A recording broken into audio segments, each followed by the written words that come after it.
Mr. Lewis can hear me. Mr. Huslak, can you call the case, please? Judge, this is the State of Georgia versus Yazan Fabian Powell. We are here for a preliminary hearing on 3 warrants. Warrants 21W02187, statutory rape, 21W02188, aggravated child molestation, and 21W02189, electronically furnishing obscene material to minors. All right, Mr. Powell, you are seated there with your attorney, Mr. Lewis. We are holding this hearing by Zoom pursuant to a Supreme Court of Georgia order that allows us to do it this way because of the pandemic. Now, in addition to holding this by Zoom, we are streaming this live on YouTube. The reason we're doing that is the courtroom is usually open to the public to come in and out. We're not allowing that right now because of the pandemic. And so this is how we make it available to the public. I'll tell you that just to warn you, be careful how you react to the testimony. We don't know who's watching the feed, and we don't know what they're going to make of it. So your reaction to the testimony, someone could take that to mean something. So just be careful. All right, Mr. Huslak, go ahead. State call Detective Carter. Detective, do you swear or affirm that the testimony you're about to provide this court is the truth, the whole truth, anything but the truth? I do. Thank you. You can put your hand down now. And can you please state your first and last name? Angela Carter, And where are you employed? Gwinnett County Police Department. And how long have you worked with the police department? I've been employed with Gwinnett County almost 5 years. And what position do you currently hold? Detective. And does that mean you are a post-certified Georgia police officer? Yes, it does. And Detective, I'm sure you did hear it, but I just want to confirm that you heard what the judge stated at the beginning about using initials of the victim in this case. Yes. Thank you.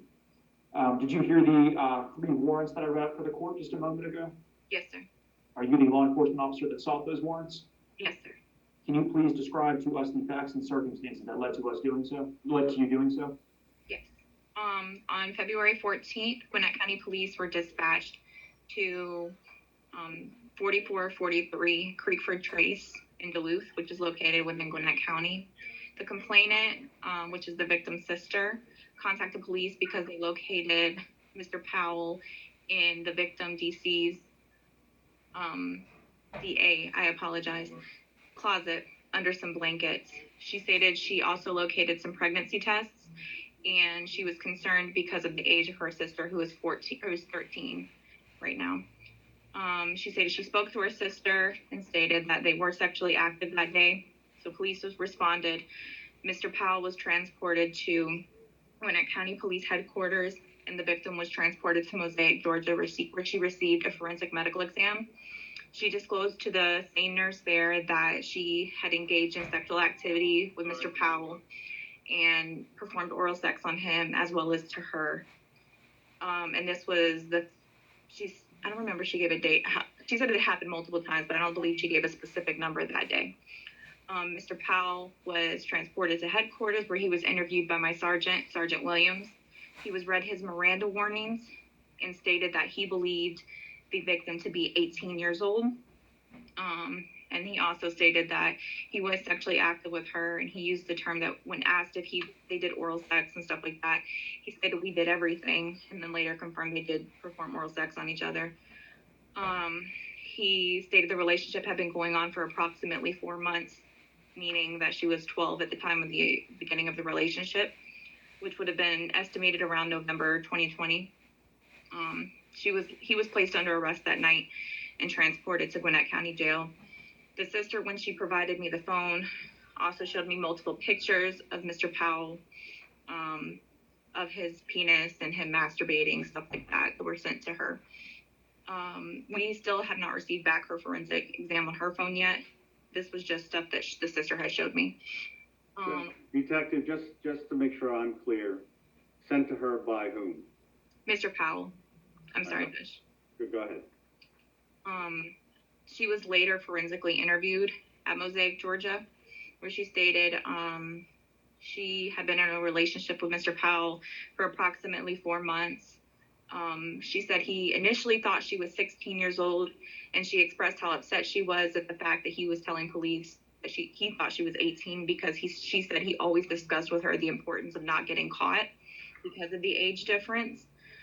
She described 3 different sexual encounters, one being behind La Plaza Fiesta, located in DeKalb County, where they had sex by the dumpster. That was the first time. Second time he came to her house. She gave an approximate date in December of 2020. And then she stated the third time was on February 14th for Valentine's Day. She stated that she bought him balloons, his favorite candy, and was waiting for him to come. He came in and brought her gifts. He bought her an Apple Watch and AirPods, and also the pregnancy test because she was feeling ill from the last time they had sex. She also had the ring on that he gave her that day. She indicated he was never forceful with her. He was always loving, and say that she really cared for him. Since that day, the family has contacted me multiple times due to Mr. Powell's family reaching out to them. The mother actually showed up at their house. Mr. Powell's mother, that's how they identified her. I haven't spoken to her yet. Stated that she came to her house looking for him, and associates of Mr. Powell's will not stop contacting them. So they want that to stop too. A search warrant for his DNA was obtained for the comparison on the sexual assault kit. Both of those were submitted to the GBI. And are still awaiting testing? Yes. Now, at the very beginning of your testimony, I caught everything you said. I think I had one little hiccup in my audio. Did you say that underneath the blankets, when law enforcement first goes out to her residence, I heard you say pregnancy test. Did you say that Mr. Powell himself was actually underneath those blankets? Yeah, the sister located him hiding in her closet underneath the blankets. Okay. And this is in the closet of the sister's room or in the victim's room? The victim's room. The sister doesn't live there. The sister was instructed by the mother to go there to check on the victim because she wasn't answering the phone, I believe. And the mother just said she felt like something was off. Okay. And you said based on the dates that the victim described to you, she would have been as young as 12 years old for the first of these sexual encounters? Yes. And do you know how old Mr. Powell is? At that time, I can check for you. He would have been 23. Do you have a sense of outside of a sexual relationship, what relationship at all Mr. Powell would have had to the victim? Like, are they related by family or anything like that? No, they met at his job. He used to work in a pet shop, and she met him while he was at work. Okay. And you referred to those pictures that were sent to the victim by Mr. Powell. How were those sent? Were they email, text messages? I'm not sure. Her phone hasn't. I didn't do a complete dump. They were just located in her phone. Okay. But the angle, it appeared as if he was holding his phone while he was recording it. I haven't gotten the dump yet to go through her phone though to give an accurate answer on that. Okay, but you just know that they were like in her photo album on her phone? Yeah, they were located in her gallery. Okay. So have you had any direct interaction with Mr. Powell yourself?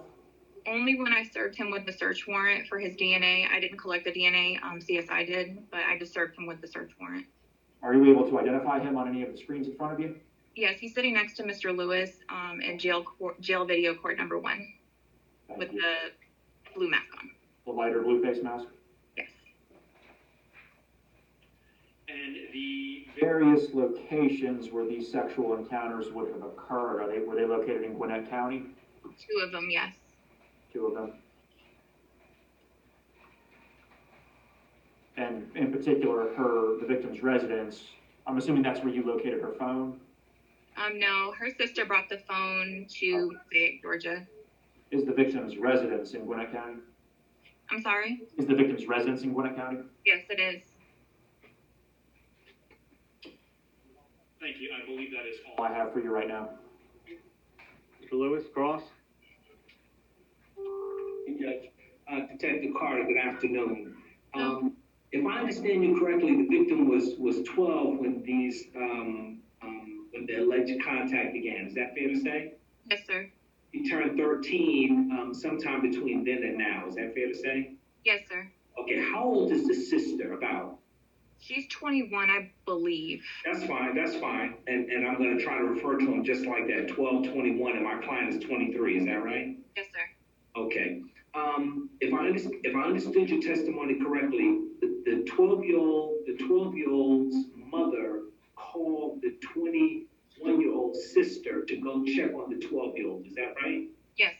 Does the 21-year-old live with the 12-year-old? No, she does not. Okay, she lives someplace else. The 12-year-old lives with the mother. Is that right? Yes. Who else lives in the residence with the 12-year-old? Other minor children. Okay. Had you spoken to any of the other minor children to see if they had seen my client having contact with the 12-year-old? I didn't speak to them directly about that. I did speak to them about getting contacted after his arrest, but I didn't talk to them because they said that they weren't there at the time, and DA stated they weren't home at the time.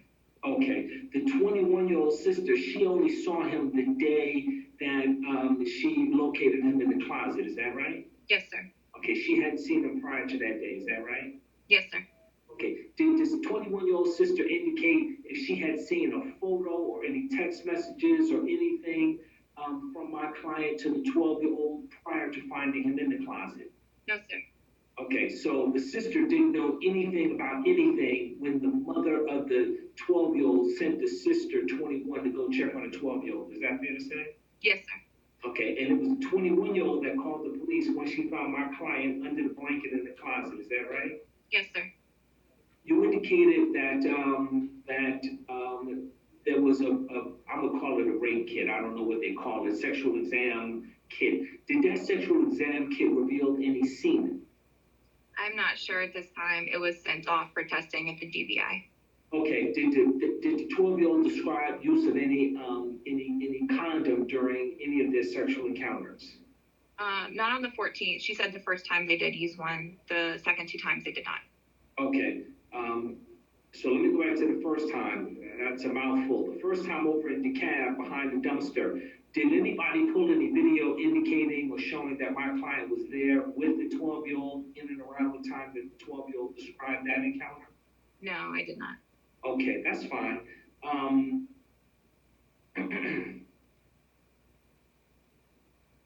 They met at the pet shop, is that right? Yes, sir. All right, and you indicated that the sister, the 21-year-old, showed you some photos or some videos, is that right? Yes, sir.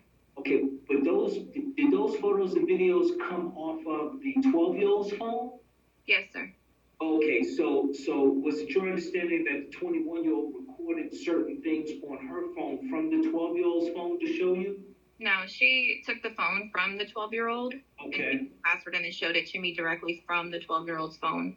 Okay. But you had downloaded or gone through everything in the 12-year-old's phone, is that right? Yeah, I haven't finished it yet.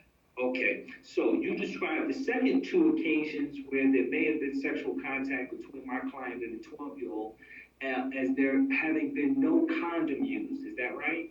Yes, sir. Okay. Was there from the second occasion, was there any was there any bedding or any clothing or anything sent to GBI? No, sir.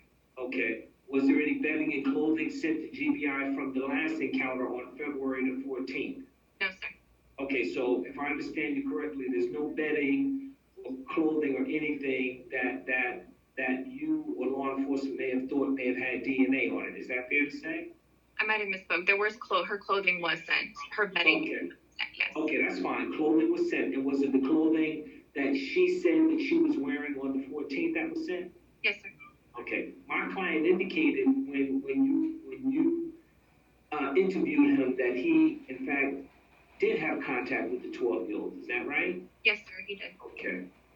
And did he indicate it had been going on for 4 months also? Yes, sir. Okay.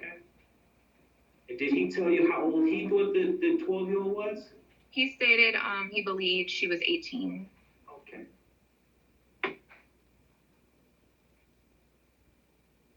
And did he indicate how many times prior to February 14th that they had some type of sexual contact? Did he indicate that? He couldn't provide a number, but he said it was less than 5 times. Okay, less than 5 times. All right.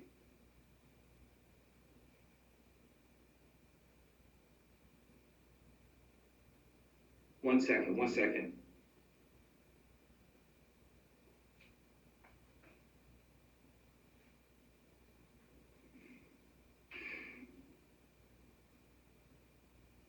The interview with my client, I'm assuming it was recorded, is that fair to say? Yes, sir.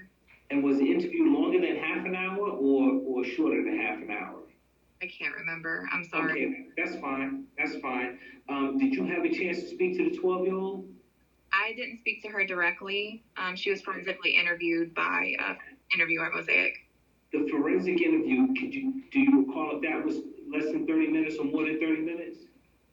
I do not recall. I'm pretty sure it was more than 30 minutes, though. Okay, and you did have a chance to watch that interview, is that right? Yes. Did you watch that interview before you interviewed my client? No, that interview took place a few weeks after he was arrested, but the night she did disclose to the same nurse. Okay, all right. So she made a disclosure to the same nurse. My client was arrested, and then there was a forensic interview done after he was arrested. Is that right? Yes, sir. Okay, just trying to understand the order. Okay. Have you listened to any of the jail calls here from the jail from my client? I've attempted to. I'm not fluent in Spanish, so I couldn't understand them. And there wasn't multiple phone calls either. I think it was, I believe it was 2 last time I checked. Okay. And the only reason I asked that question is about the issue that you said that you had with other people contacting on his behalf. I just wanted to make sure. Yeah. They said they don't want to pursue anything with it. They just wanted to stop. Oh yeah, I understand that, but I wanted to make sure that I understood that you didn't hear him from the jail directing anybody to do anything. No, sir. All right, thank you very much. Thank you, Judge. Mr. Huslak, any redirect? Just very briefly, Detective, one of the very last things you said there, I just wanted to clarify when you said that the victim's family said they don't want to pursue it. What were you referring to there? They don't want anything to come of the contact that's being made of them, because they keep getting text messages from multiple numbers after they're telling them to stop. You mean as far as the post-arrest contact with the family? Correct. So they have not expressed to you that they don't want to see this case proceed. Am I right about that? Oh, no, they definitely want this case to proceed. They just don't want. They understand the concern of his family. They just want it to stop. Just wanted to make sure I understood you correctly. That's all I have, Judge. Thank you. Anything for the defense? I don't have any further questions, Judge. All right, Detective Carter, thank you. You're excused.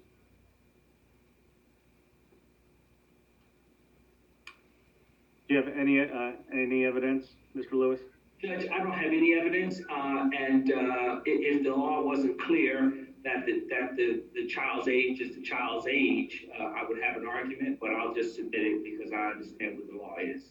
All right. I do find probable cause to bind over all 3 charges as charged. Superior Court only bond. Anything else on this case? And no, Judge, he has a bond on March 23rd, so no, there's nothing else today. Thank you. All right, thank you.